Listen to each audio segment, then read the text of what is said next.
Hello everybody, and Jess here, and welcome back to Sabikui Bisco episode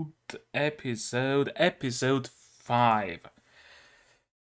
Uh, we are continuing our journey to find the Rust Eater, and said journey was interrupted by a gun temple built on the back of a giant mantis shrimp shooting a projectile posthumously at a. What even was that? It was like a mine or something that they wanted to ride a cart from. What even is this show? And now we have to find some other way to get where we need to be, and we need to get there fast because the clock is ticking. And while Pawu does have like 3 months, I believe that was the timeline, she still has about 3 months left to live. Jabi is not in such a good position. He only has about a month left. So we kinda need to pick up the pace. Because, yeah, all the plan seems to have hinged on that, like, line card or whatever it was that they wanted to use to get where they needed to be. Now they need to go around. And I'm assuming it's not gonna be a straight travel, it's not gonna be a straight path either. They're gonna have many an adventure on their way, and every single adventure is gonna stop us for a moment.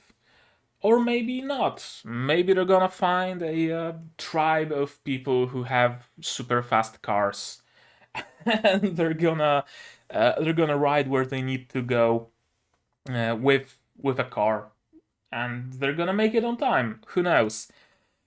What else happened? Right, we met the jellyfish girl. I forgot her name. I'm just gonna call her Jellyfish for now until I learn what her actual name is. And she's a peddler. She ran away from the city. Not Pau. Pau's brother, Dr. Panda. I forgot his name again. Yeah, I forgot his name again. Panda.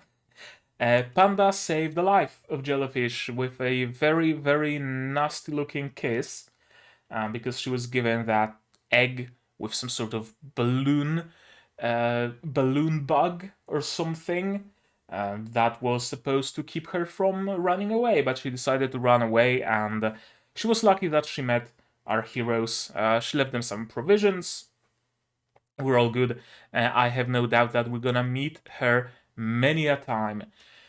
And in today's episode, from what we've seen in the preview, we're gonna accompany Pawu, at least a little bit, as she does her stuff. We don't really know what she's gonna do, but she's gonna do something. Probably she will try to solve the mystery of her brother's bracelet left behind and all the anti-rust serum that was also left, because she was led to believe that her brother is dead, but apparently not. Someone left that bracelet, someone left that serum. Maybe it was Bisco, but she probably doubts that her brother really is dead, so she will try to dig deeper. And our main trio, Bisco, Panda, and Akutagawa, encountered in the last episode, at the end of the last episode, encountered a tribe of children with guns. And I'm assuming we're gonna develop that concept, that adventure, a little bit more in this episode. There were also some ruins in the background that initially I thought it was some sort of a humanoid shape. Then I looked at it closer and I thought it's just ruins of a building. And then I rewatched the trailer to Sabikui Bisco because someone mentioned that the scene of the kiss was in that trailer, so I had to check it out. And in the trailer, that shape in the background definitely looked humanoid. It definitely looked more humanoid than like a building. So That's gonna be another weird thing that we encounter, and it wasn't the first one, and it's not gonna be the last one. Certainly not. This anime keeps surprising constantly. Sabikui Bisco and Simple Gear, two anime this season that keep constantly surprising me, and positively surprising. I wasn't, negatively surprised by anything that Sabikui Bisco or Symphogear did, so those are actually good series, and I have both of them on my channel. So if you want to watch Symphogear, hey, there's a playlist, and if you want to watch it 1 week early, you can support me on Patreon as well. Okay, let's not talk about that. Let's give you guys some subs, and let's start watching, because I am dying to find out what's the deal with those kids, what's gonna happen with Pau, and in general, what's gonna happen. It's an extremely mysterious series, and I am pumped to uncover its mysteries. So, Sabikui Bisco, episode 5, version by Sabs, please, is gonna be starting in 3, 2, 1, go. And we're starting straight from the OP, which tells us that shit's gonna hit the fan as soon as the OP ends. Or maybe not. It's not really a rule, is it? The only rule when it comes to the OP and what's gonna happen is when there is no OP. Then you know that something's gonna happen. There's no OP, or maybe there's just the title of the anime on like a black background and a short jingle taken from the OP, some recognizable sequence of melody, and that's it. That's how you can tell that shit's gonna hit the fan.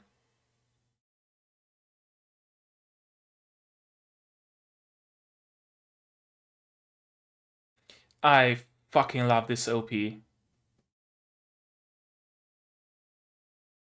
Visually and musically. Like, how cool are those diegetic credits, right? You don't see stuff like that. Diegetic credits.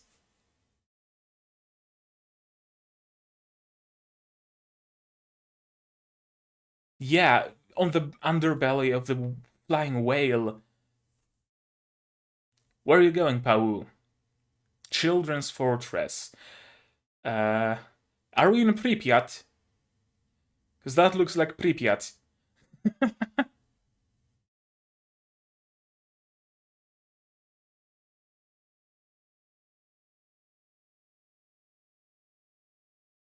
Humst. Jabi? That sounded like Jabi, didn't it?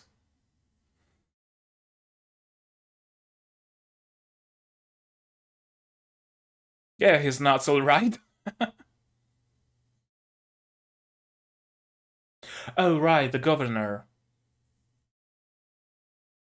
Of course.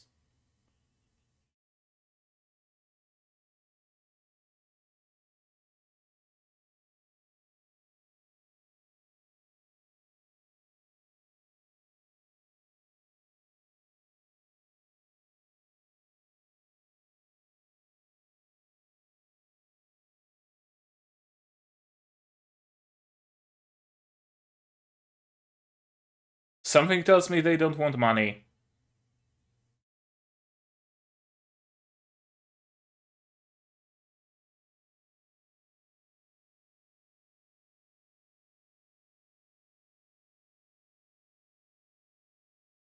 Okay, he's using his reputation.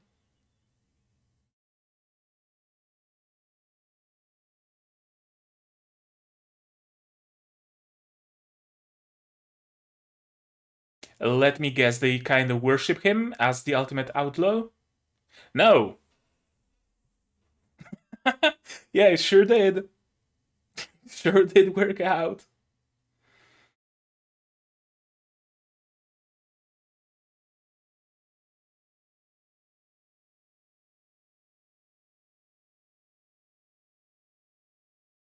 Bandai's gonna make friends?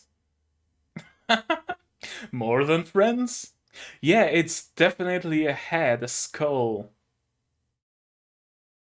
It is a humanoid shape. Hmm. A colony of kids? Interesting.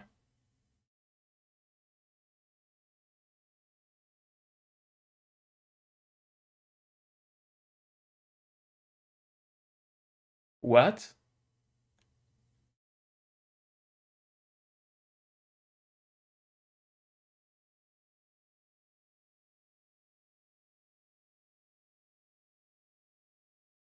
Did they have like Gundams in the war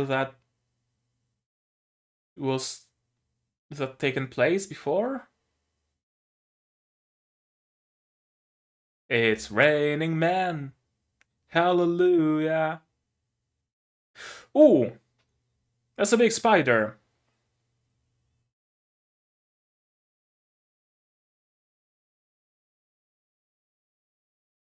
What are you doing here, Pau, though, I must ask?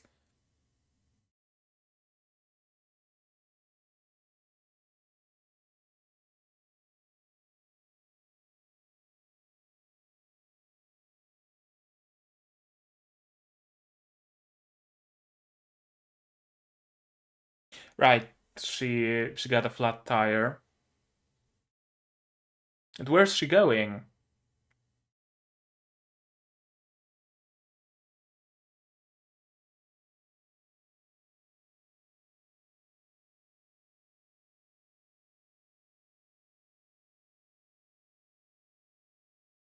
Sounds like something a cannibal would say.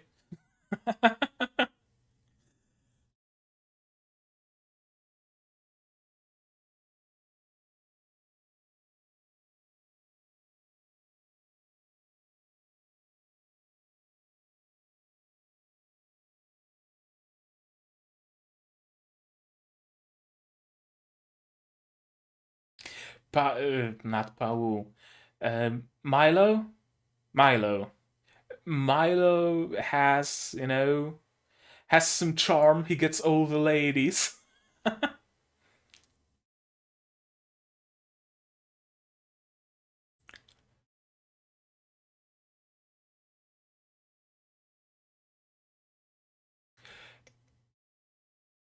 Fish raise from the ground in winter and eat people.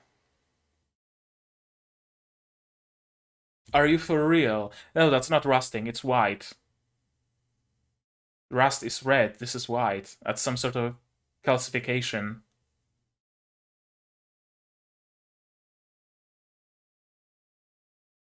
Oh, interesting. So it all ties together. All the adults are working for Kurakawa's mafia.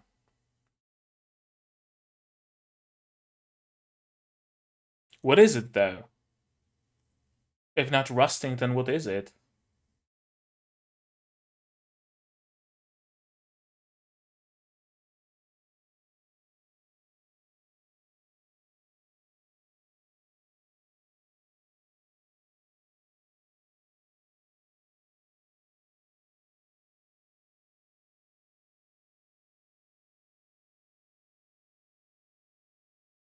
Biscos?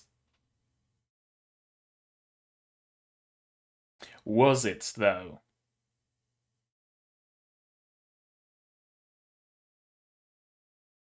Bisco? No. I don't think it's Bisco.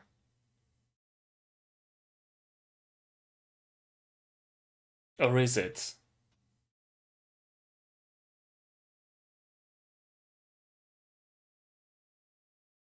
Everybody started rusting?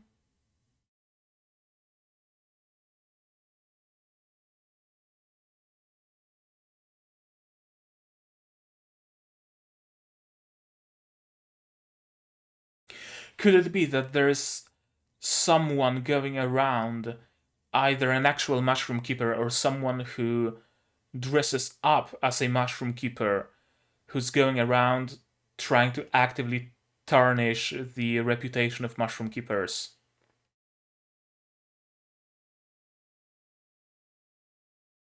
Or some misguided mushroom keeper who just acts for his own benefit in some twisted way. Doesn't actually try to help people and eliminate rusting the way Bisco does, but rather tries to experiment on it somehow.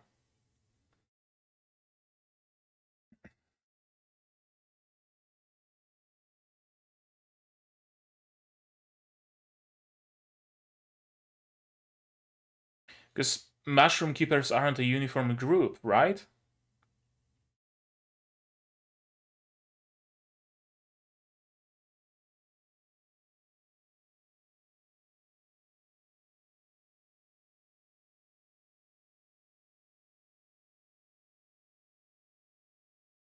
No, he doesn't.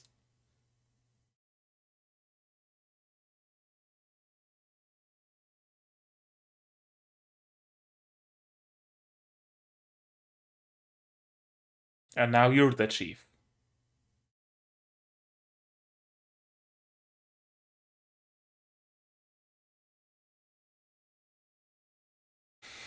What the fuck is with this Evangelion shit?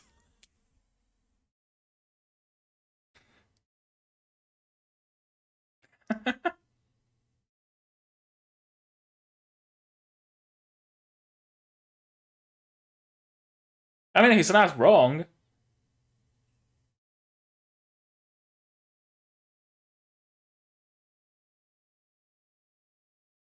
Hmm.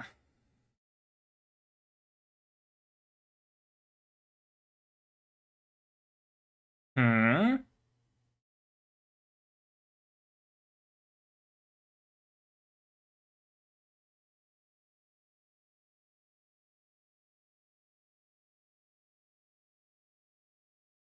What's gonna happen now? Is this a trap? Are they really cannibals?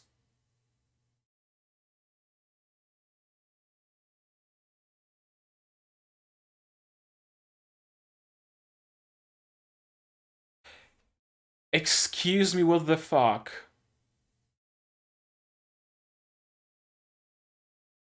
Yes, they are cannibals. They are cannibals.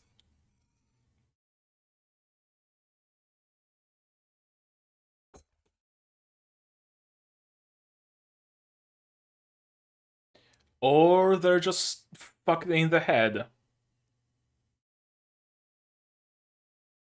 And they're turning people into display pieces.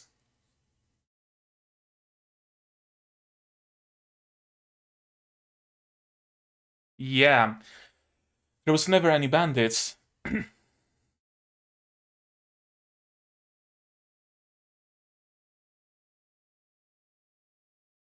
The tea was poisoned. Yep, of course.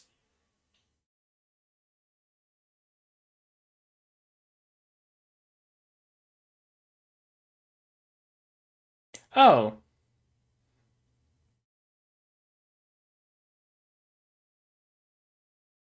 Oh!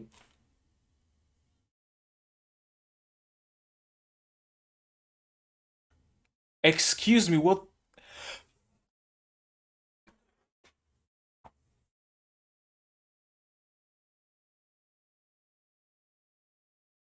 What?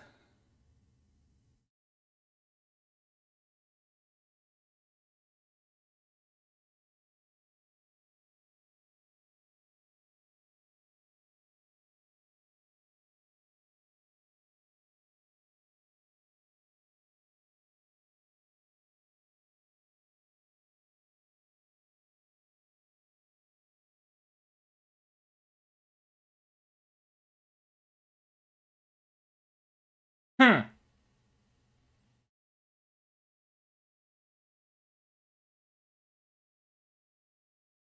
I've got nothing. I thought they're just a couple of uh, cannibals, but apparently not.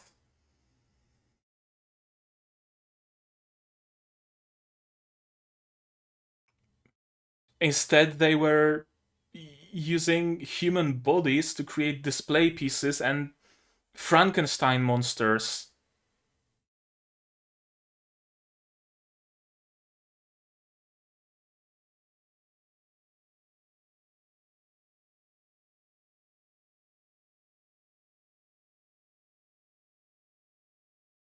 I've got nothing.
Please don't run away.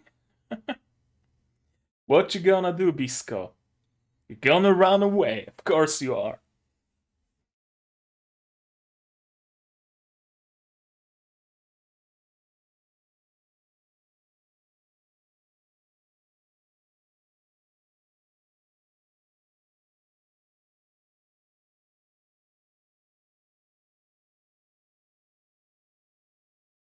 I mean, he looks like the angel from Devil is a Part-Timer, Hatarakuma Osama.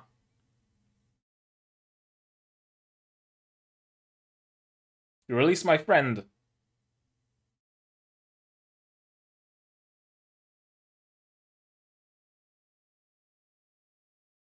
A real bro.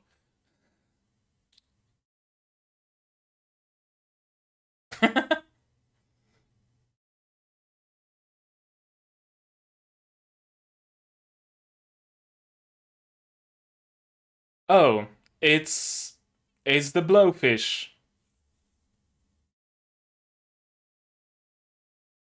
Pufferfish that fly around and eat people.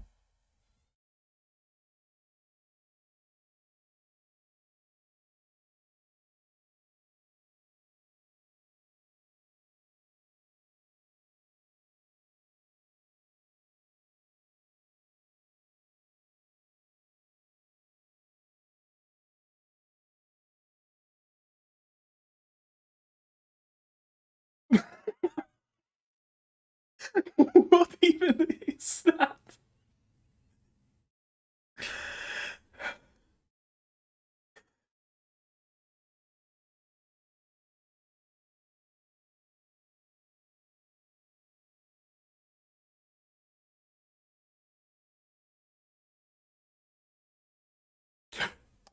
The music kicks in.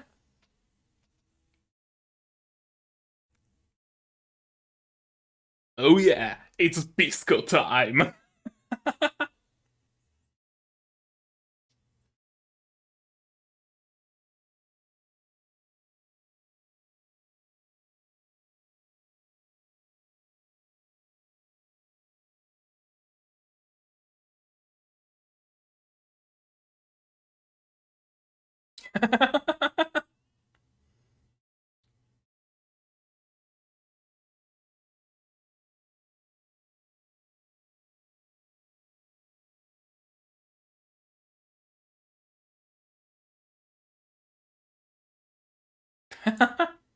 Of course he can't.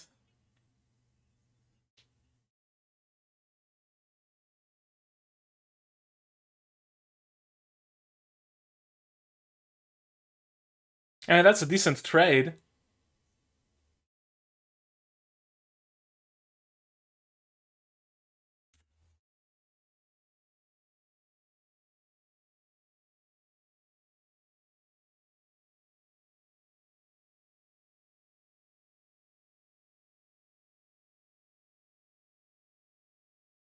I love the sound those pufferfish make.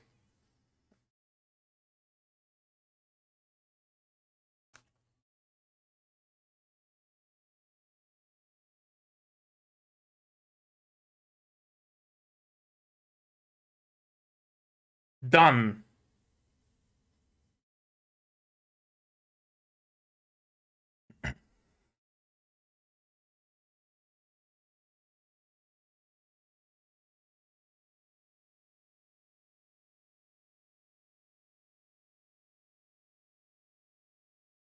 Oh, could it be? Could it be foreshadowing to the uh, evil mushroom keeper arriving here, and the kids being super, supportive of him and trying to help him out and trusting him, and the whole village of kids being wiped out? It better not go this way, but I fear it might.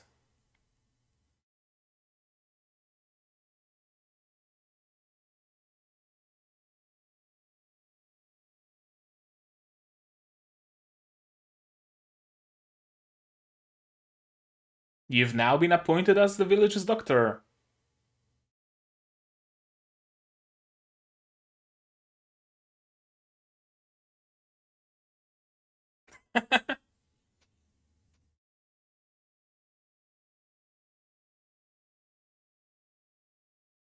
Sure you were.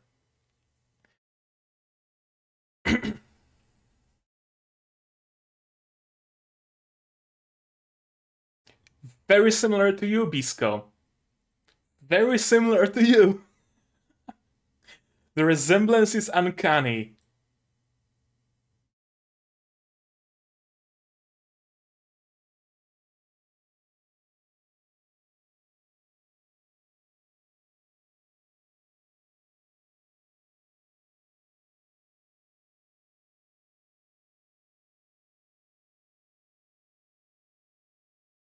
Okay, so Jabby is hiding well.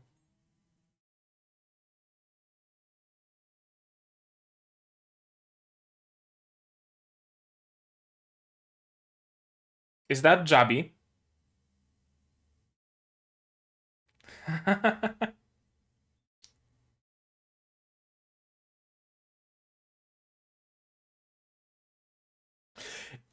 It is Jabby.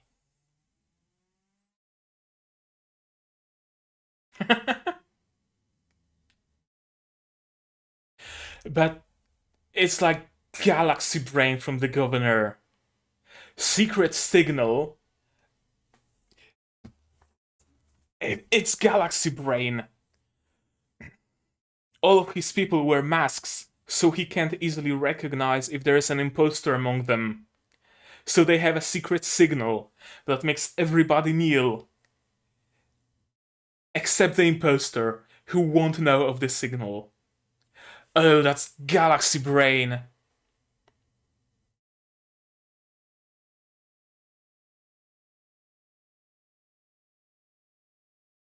Damn.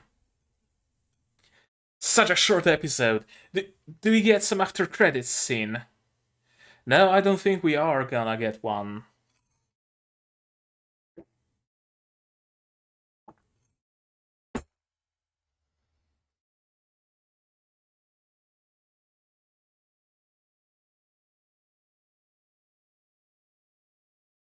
Such an amazing series. Uh, we need to go through it again. Piece by piece, step by step, as we always do. As soon as the ED ends. Oh man. Oh, after credits? After credits. No, preview.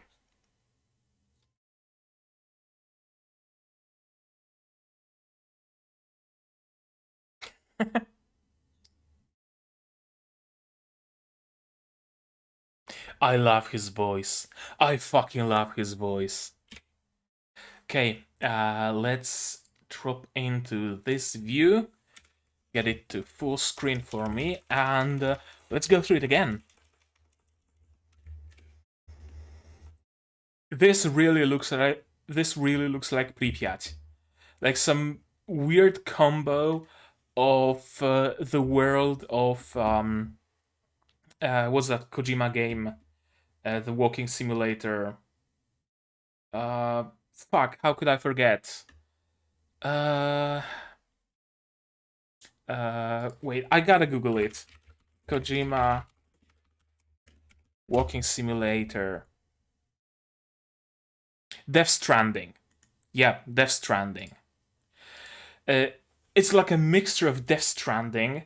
You get all those dark grays and the smooth greens that almost look like volcanic rock covered in moss. By the by, I fucking love this aesthetic of like Icelandic lands, dark gray volcanic rock, and bright green moss covering it. And then there is a block of buildings, some ruined, carnival, not carnival, but ruined amusement park. It's like Stalker and Death Stranding had a baby, and that baby got rusting. This really is Pripyat. You can't tell me this doesn't look like Pripyat. I'm fairly sure I was in this location when playing Stalker. Now, you know what? Sabikui Bisco game would be amazing. Maybe not playing as Bisco, not playing as Pau or Milo or whoever else, playing as an unnamed character in the world of Sabikui Bisco. Because the world is the biggest magnet here. The world and mostly the world. I wanted to say the world and the stories, but mostly the world. First we got rusting, then we got huge animals with guns strapped to their backs. Now we have some fucking zombies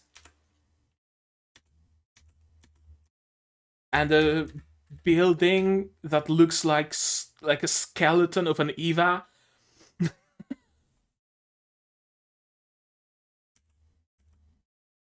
Yeah, Kurokawa is the governor.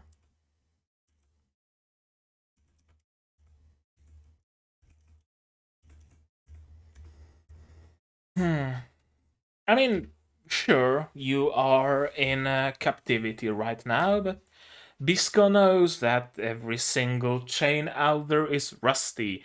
Every single, window with bars in it has the bars rusty. And he knows that he can escape without an issue. And what matters is that they are in captivity and they are alive thanks to that, and they weren't killed on sight. Fisherman of Calvero. And of course, Milo, ever the womanizer. Now he decided to get himself a lolly.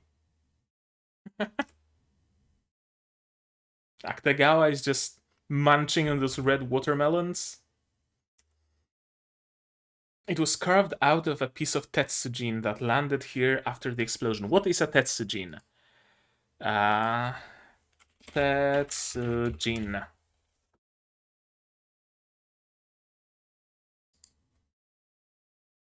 Okay, tetsujin is some robot kind of thing. There's a manga, Tetsujin, centers around a young boy named Shotaro Kaneda who controls a giant robot named Tetsujin 28 built by his late father. So I'm guessing they're just calling every large robot a Tetsujin.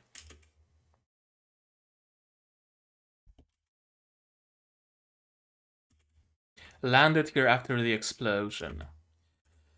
And this doesn't look like just a statue. This doesn't look like a statue. This looks like it would at one point be actually functional. There are all the ribs. It has all the joints, right? It looks like at one point it would have been functional.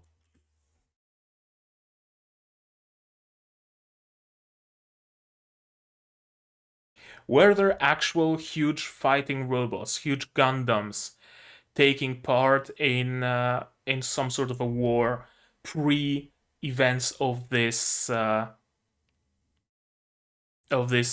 show? I think that might be it, right? There were crabs and praying mantises with huge guns strapped to their backs. There were giant walking robots. What the fuck happened? I would be interested. I would be extremely interested in getting a prequel to Sabikui Bisco. Because the old world seems more and more and more interesting. Hmm. Yeah. I love the current world of Sabikui Bisco because in general, I have a weakness for post-apocalyptic worlds. And by post-apocalyptic, I mean world-like from Arknights, or from Sabikui Bisco, or from, what was that movie? Waterworld, I think? Yeah, Waterworld, where an apocalypse happened. It wiped out like most of the humanity, most of the civilization. Then there was a brief period of post-apocalypse, fighting for very survival. And then came the period of rebuilding a society, right? In Arknights, we have the whole cities built up and whole nations still exist, and we have cities like Dos Soles, right? You wouldn't have a city like Dos Soles in a post-apocalyptic world. It has to be post-apocalyptic. In Sabikui Bisco, again, we have cities that have their own system of governance, however corrupt it might be. But we have a civilization, we have doctors and medicine, and we have some entertainment and all that jazz, right? It is again post-apocalyptic. In Waterworld, people have started building up cities. Well, maybe not cities, more like villages or towns floating on water. They are starting to deal with the fallout of the entire world being flooded, right? It is also the very beginning of a post-apocalypse, right? The transitional period in case of Waterworld. But in case of Arknights, in case of Sabikui Bisco, it really is a post-apocalyptic world. And I would be very interested in seeing the apocalyptic period of Sabikui Bisco. What exactly happened? How did the rusting come to be? I would love to see this huge giant robot be in its prime, walking around, blasting at, mantis shrimp with a particle cannon or whatever, right? Yeah, I would love to see prequel to Sabikui Bisco. And I can't help but wonder, where is Pau going? Uh, I thought we are gonna jump into, like, right after she woke up and noticed the bracelet, noticed the serum, but maybe not. Maybe it is again the anachronic storytelling kicking in, and we are here right now following Pau as she, I don't know, she went on a journey to find her brother, right? For example. And then in future episodes, we're gonna go back to the moment when she woke up, she noticed the bracelet, right? Maybe. Or maybe we're just skipping that part. It's an adaptation, so wouldn't surprise me if we were actually skipping that part. A lot of people are falling from the sky and dying. And yeah, it seems like it wasn't innocent people that you saved. Yeah, it seems like this old couple was after those guys who fell down. Yeah, probably. Oh, I like how this spider is animated on once. It adds to the creepiness of those moving pedipalps. Well, they aren't pedipalps, but kinda. Stab.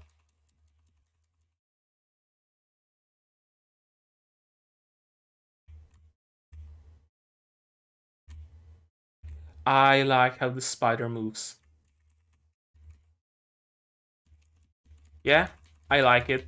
I don't know why. I just like how the spider moves.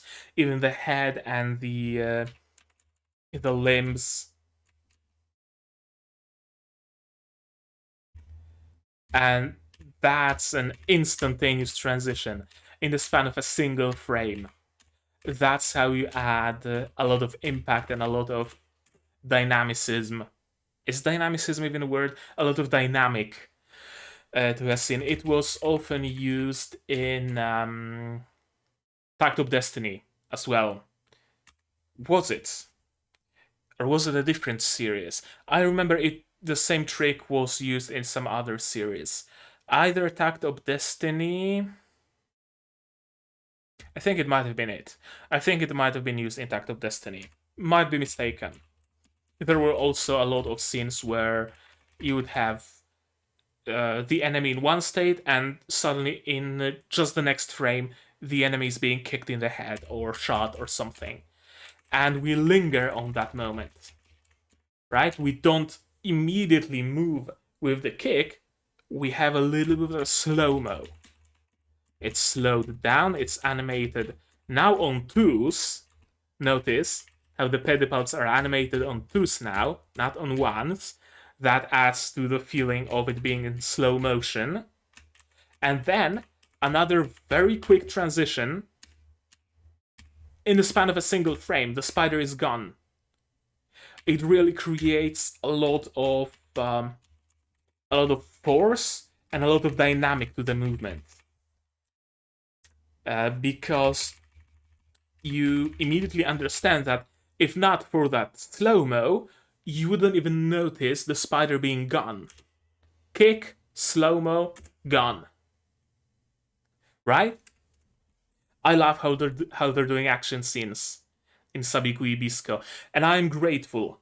I'm grateful that this spider isn't CG. See, that's what proper use of CG is. Akutagawa is CG, but Akutagawa doesn't really do anything dynamic. Doesn't really have much uh, contact with anything. There was that scene in the previous episode when Akutagawa had to attack that mantis shrimp, but that mantis shrimp was also CG.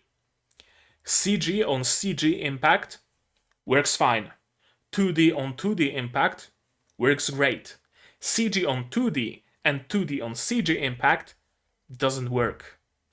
Very, very hard to create, to portray it in a convincing way, right? That's why here, Pau is 2D, so she kicks a 2D spider. And meanwhile, Akutagawa is 3D, so he attacks a 3D mantis shrimp. Makes perfect sense. And the spider is consistently kept 2D. It wasn't drawn 2D for just the scene where Pau kicked him. It's consistently 2D.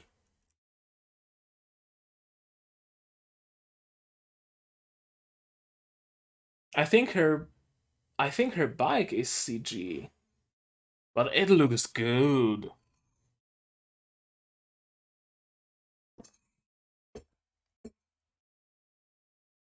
It is CG, but it looks good. It looks really good. It might have been touched up manually. The line work on it might have been created actually manually, or it's part of the texture. Mm-hmm. I think it might be part of the texture. See how that's how you make a good 2D, a good 3D. You don't rely on a shader, on automatic cell shading, because it doesn't really work all that well. Uh, you shouldn't try lighting a 3D object with a 3D light so that all the highlights and shadows and everything acts like it would in 3D, right?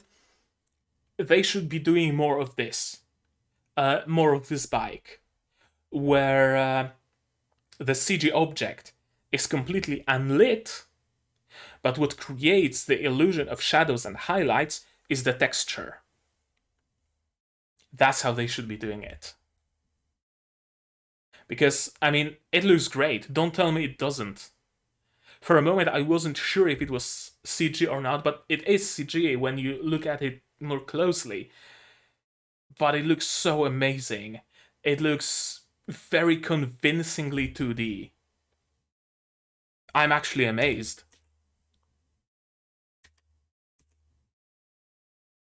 I'm actually amazed.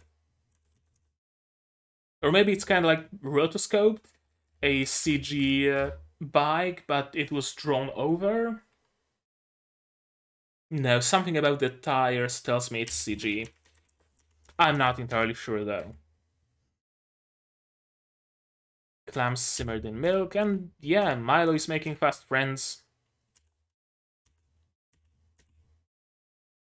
That's what the Imihama army said when they barged in here. Medicine costs a fortune, so all the adults left to earn money. That's such an evil, but a big brain way of getting essentially slaves. Right? You barge in somewhere, you tell the people there that your children have an incurable, untreatable, deathly, terminal illness, and you can provide them with medicine. But it's expensive. But you can work for me, and I will provide medicine to your children. That's so evil, but also so smart. Use the fact of people being generally undereducated, not knowing what rusting really is, so you can pass anything as rusting. Right? Somebody has a birthmark, you can say, oh, dude, you have rusting. I can sell you this miracle medicine that will make things all better. And yeah, thankfully it's not rusting. It's some form of calcification. Mass outbreak of rusting, deleted the city. That's not Bisco. He's too tall to be Bisco.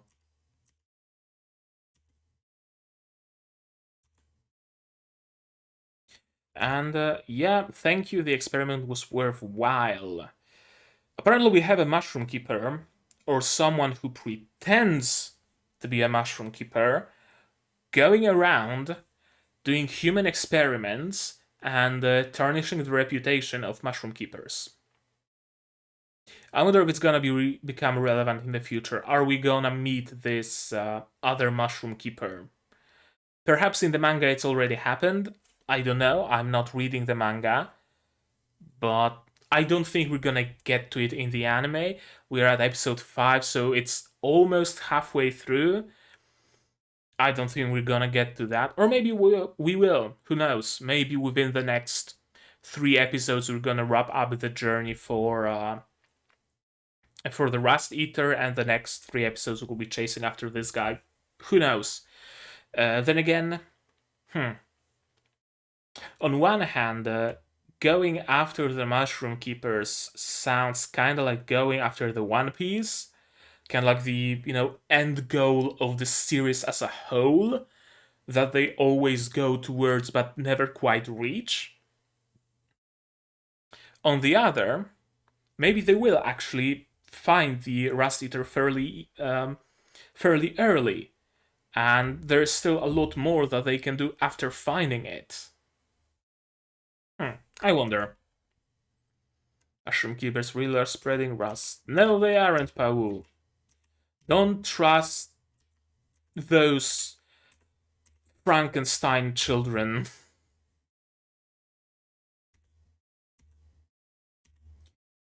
Yes. Bisco realizes the position he's in perfectly. That's why he's so smug. Because he knows that nothing bad is gonna happen to him.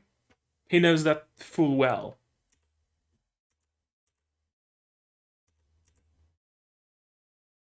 What's the... See, see the joint in the neck? It was functional at one point.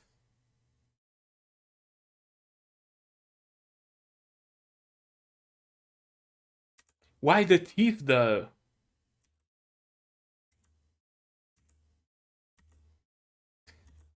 Yeah, give me the harpoon. Of course, Bisco would give absolutely zero fucks about anything. That's the Bisco we all know and love, after all. Little House of Horrors. A lot of skulls.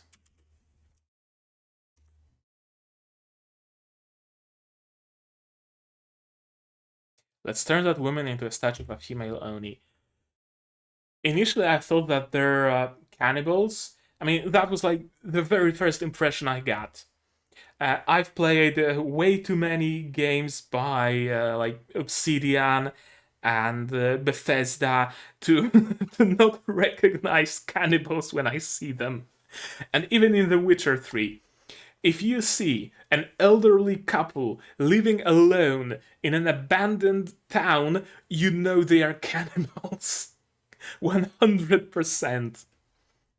But no, it turns out they probably don't even eat human meat. They just turn human corpses into display pieces and zombies.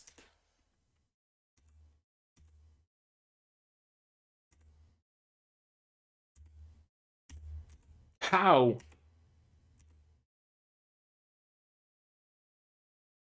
And that's actually a nice...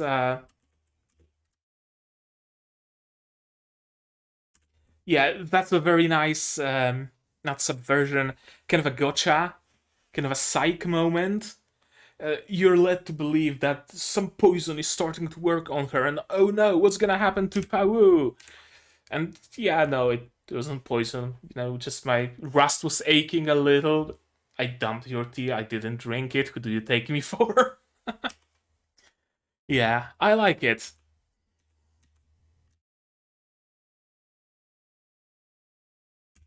Cho-chan.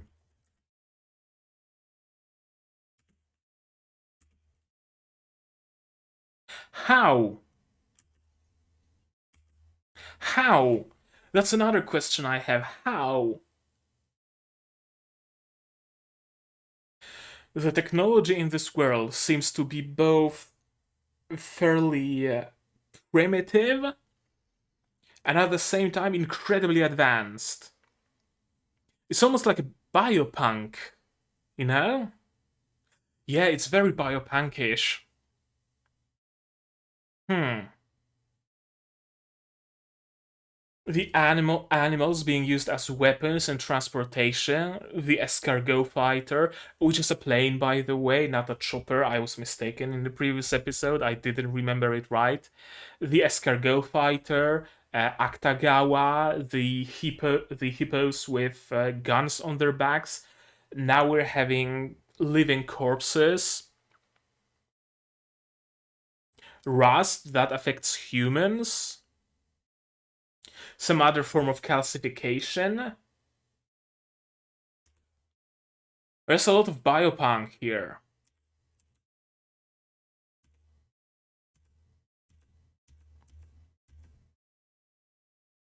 And they just decided to Sudoku themselves with an explosion. Ooh, that's a nice impact frame. Impact, impact, big impact, big impact, aftershock.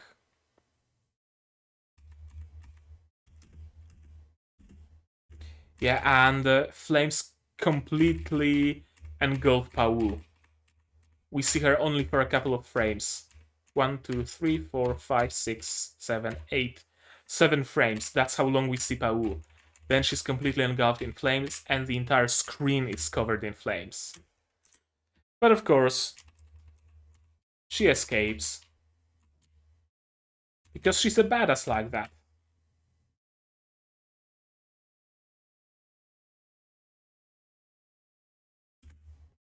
Does a little superhero landing. Yeah. And she escapes.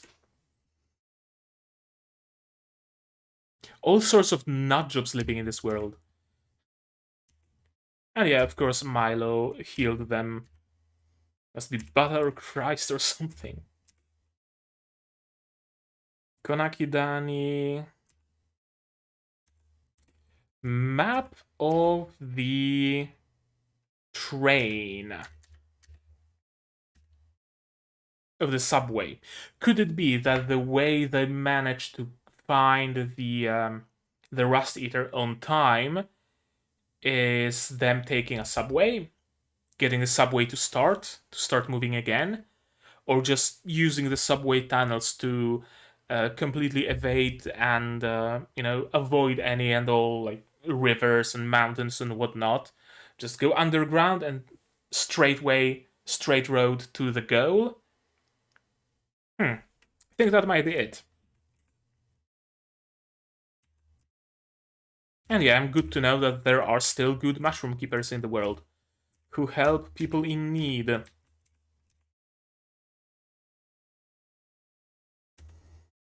Shell skin. And apparently it's so simple to make that even kids can do that. And here comes the blowfish.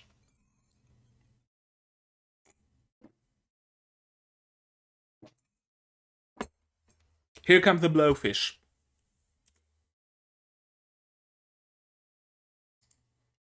This is getting posted on Reddit. r/anime no context. Who comes up with that? Blowfish raise from the ground in winter, arrive at the city and devour its inhabitants.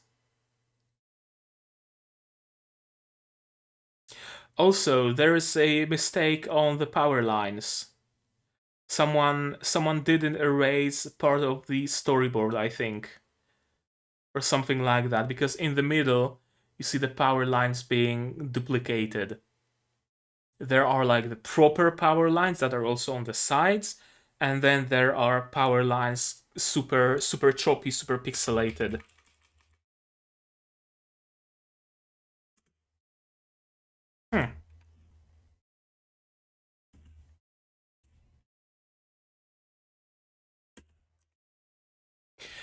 A kid with a paper bag on his head and a shell on his head, shooting a machine gun at flying pufferfish.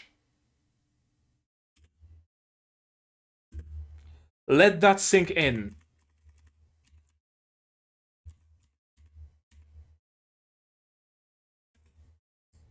That's getting posted on Reddit. I'm gonna get so much karma. And with the subtitles, for good measure.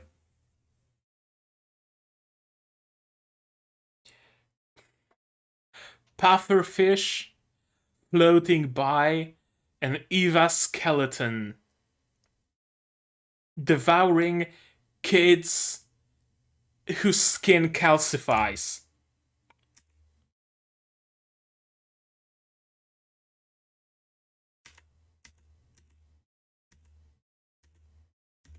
Akaboshi saves the day, of course.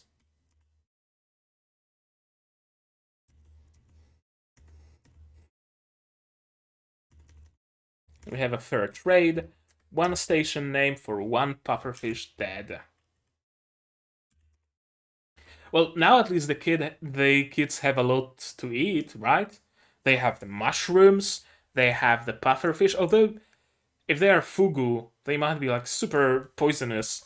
Then again, they're fishermen kids, so maybe they know how to prepare fugu properly.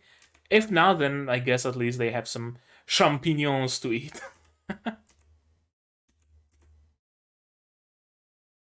Yeah, this seems to me like a very bad, not very bad as in badly done, but very bad as in potentially having bad consequences, negative consequences.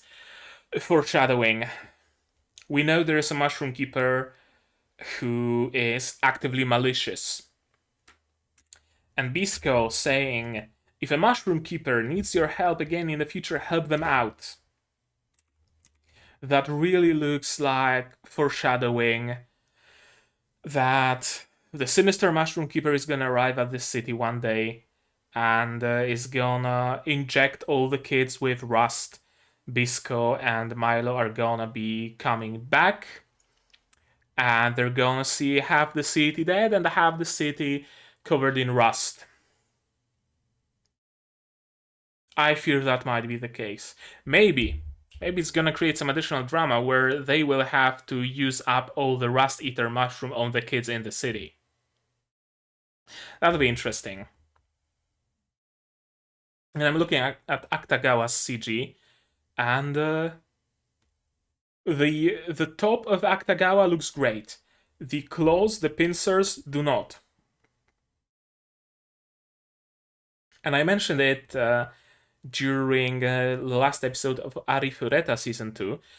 The reason why is the highlights. Usually there aren't that many highlights in anime when shading. There's base color and there is shadow. Highlights are used very sparingly, and in this case you can see a lot of highlights.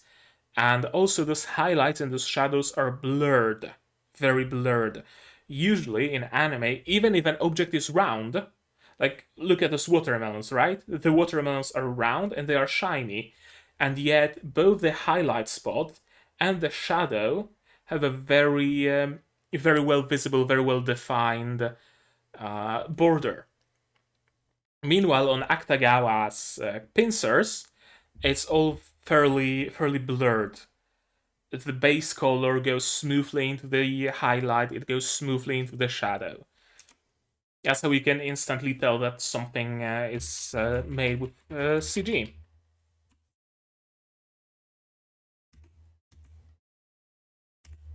And we have a new shaman of the town appointed.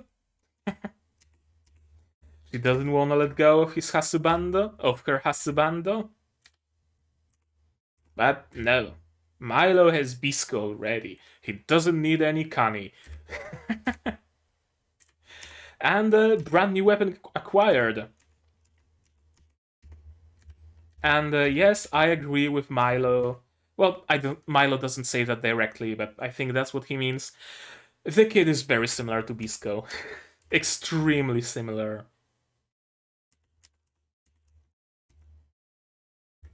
This galaxy brain. Absolute galaxy brain.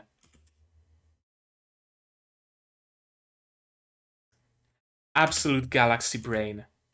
I love the governor. I love Kurokawa as a villain. I really do. He's smart, he's dangerous, he's charismatic, he has an amazing voice, he has style, he's a great villain. And all the angles on all the shots we get on him. It's gonna be kind of jabby though. That's the question. Oh, I skipped the after credits. Well, not after credits, the preview. Oh well. Too bad, so sad.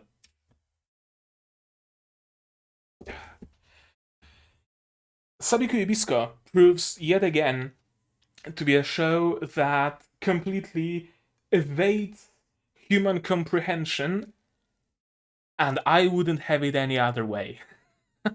That's the main drive of this show.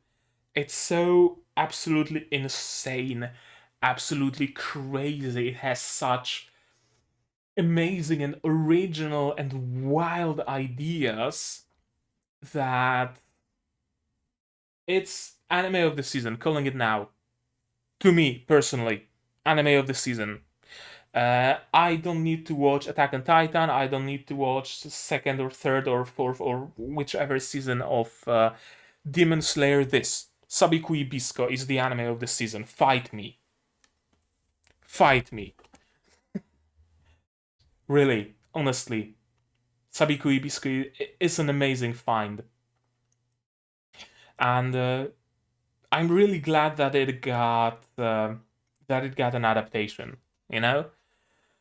Most adaptations nowadays are fairly bog standard. Oh, there's a popular rom-com, so let's adapt it. Oh, there's a brand new isekai story, and it has a title that's 2 sentences long. That's a great candidate to be adapted. Oh, there's an isekai about a dude with a smartphone, but he has a charger. That's the twist. Let's make an adaptation. Why not?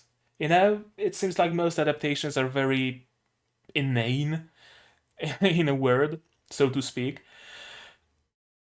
Bisco, it's surprising that it got adapted because it's so outlandish, so out of there, and so wild and weird, and that doesn't seem to be the prime target for adaptation nowadays. But I'm extremely grateful that it did get adapted, and I honestly hope that it does well, both overseas and especially in Japan. Because if Sabikui Bisco sees success, and other series that are equally as wild see success, there's a chance that more and more experimental and weird and wild series will also be adapted one day. I would love to see an adaptation of Shimeji Simulation. I would love to see an adaptation of Murcielago. I would love to see an adaptation of Oddman 11. But they are very outlandish manga. And the chances of them seeing an adaptation are very low because it's not a guaranteed sale. The truth of the matter is, the things that pander to the lowest common denominator are a surefire sale. There will always be an audience for a rom-com. There will always be an audience for an isekai. But shows that evade categorization and are extremely weird and what's the word? Surreal. Maybe like super over the top gory and over the top dark. Those kinds of series have a very limited audience. But if success of adaptations like Sabikui Bisco, like Gleipnir, like Irina the Vampire Cosmonaut, if adaptations of those series see success, there's a chance that the studios who deal with adaptations will be looking for similarly wild shows. And I'm looking forward to that. I'm looking forward to the time where anime industry is a little bit more experimental. Maybe not like super completely going art house, but at least covering very experimental and weird and wild stories. Not going full climation adaptation of Macbeth, but with flies being the main characters.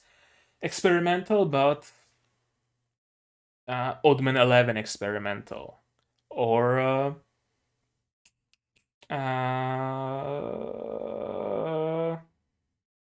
I forgot the name. I just said it.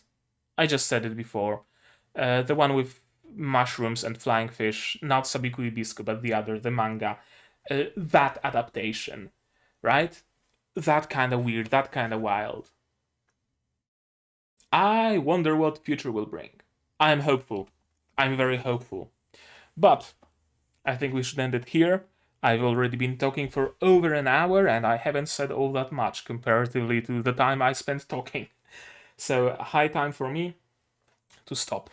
And high time for you to comment down below what you thought of this episode, what you thought of my reaction, what you think of my theories and of my commentaries, and of all that jazz. Just, keep things spoiler free. If you've read the manga, if you've read the light novel, or whatever the source material is, don't spoil me, I beg of you. I want to go into it completely and utterly blind. That's the most fun. Like this video if you liked it, dislike it if you disliked it, but tell me why so I can improve. I can't make better videos if I don't know what to make better about them, right? It stands to reason.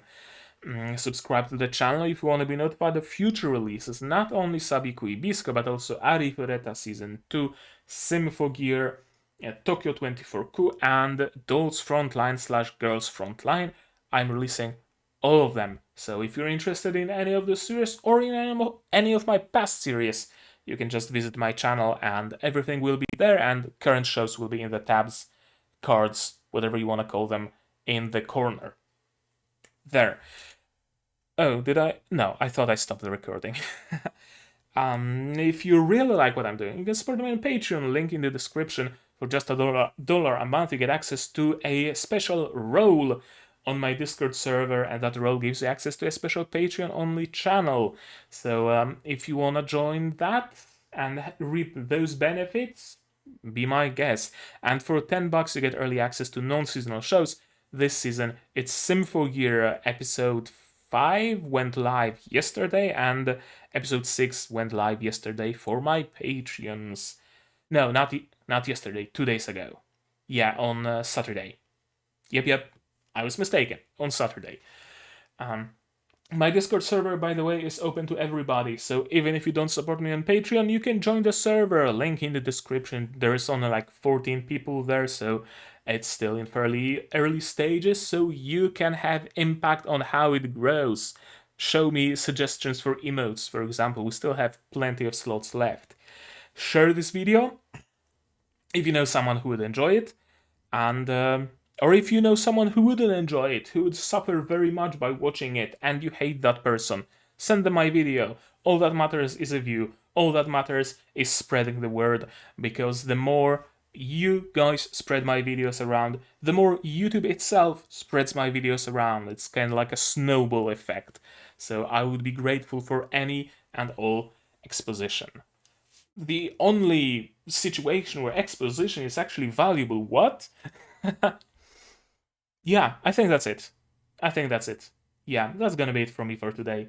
So, as always, do all the good stuff, and I'm gonna see you guys in the next one. Cheers! And this is yet another benefit for my Patreon supporters. You get to be in the credits, no matter the tier you subscribe at.